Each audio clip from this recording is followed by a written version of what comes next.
Hi, my name's Oliver Rusk and I'm a project officer with CFA Archaeology Limited. We're a commercial archaeology unit based in Musselburgh, so just up the road from where we are here at Preston Tower.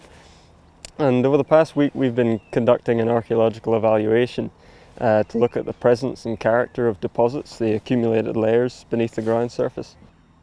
We're peeling back the surface and taking a look, informing how sensitive the ground is with relation to the record that's buried and preserved here. So the way the ground accumulates over time happens in horizons, and it's the law of stratigraphy that we use quite commonly in archaeology to determine that as we dig down, generally we're going backwards in time, seeing how these deposits have built up. The tower itself has stood since the 1400s and has a vast history. The lower stories relating to the 15th century, and then above the parapet we have 17th century stories as well. Each layer that we encounter here represents an event in the story of the site.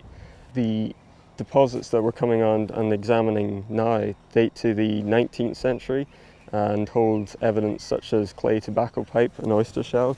Now, these are staples of working life up to the 19th century, dropped by labourers who likely themselves were tending to the monument and grounds.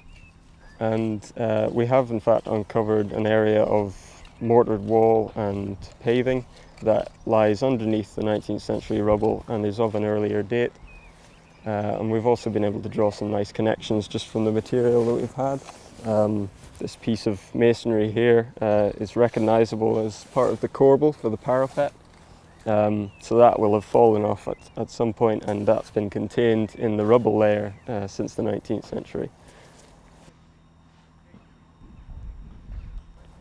So Rachel here is looking at the section and measuring from a base string line at the top, and that will be GPSed in so that we have a fixed point from which her measurements plot in the depths at which the different deposits are present.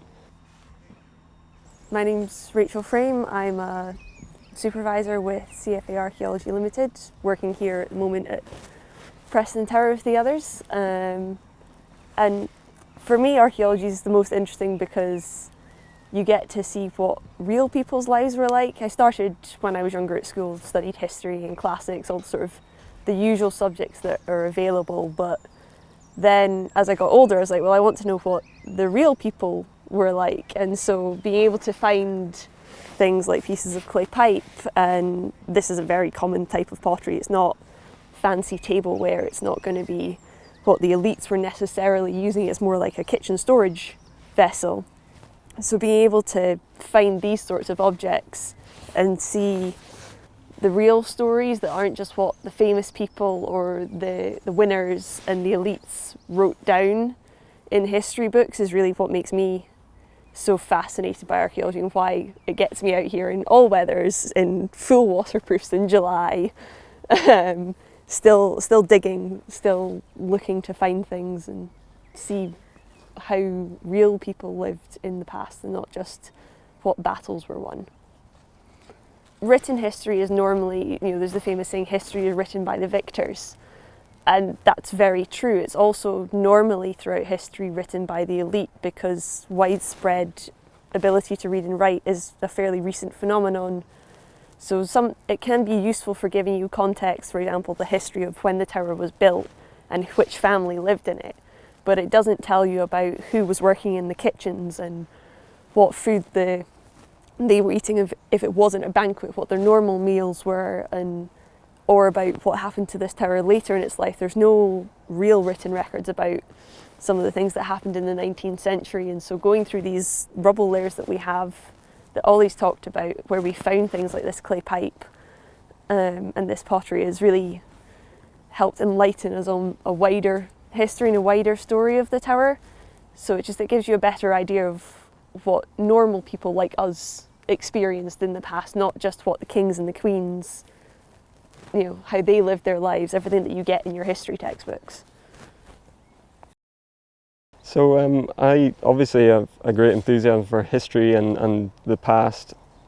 Jobs like this, especially where it's aimed mainly at conserving the archaeological record, identifying how sensitive it is, it's really about appreciating all of the experiences that buildings like this have borne witness to, and also how these spaces play a role in the community today. So this building's been a residence, it's been a place of leisure, and now a community space. And the work that we're doing, it has a bit of scientific rigour to it. It's nice to know the parameters with which you're operating in, know the questions that you've got coming towards these projects, and be able to approach it in a controlled and systematic way. That basically means that not only are we answering questions that otherwise you wouldn't be able to reach under the ground, but we're doing it with minimal intrusion and no impact on the monument. We're actually working towards preserving the monument more wholly as a record for the future.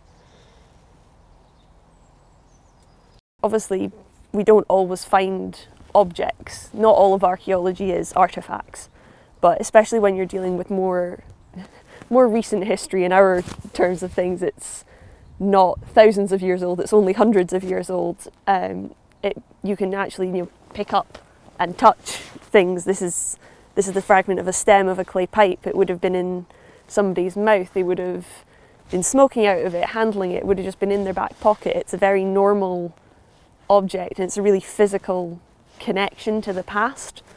And nowadays people collect these things, and there's a real sort of enthusiasm for these sort of ordinary bits of history and what you can learn about the people from them and different types of how they were made and where they were made. And this one doesn't have any maker's marks on it, but sometimes you get them and you can discover that this pipe was actually made 10 minutes down the road, and it's really local history because it was obviously used by a local person, having been made in a local factory and then lost locally or broken and discarded at work.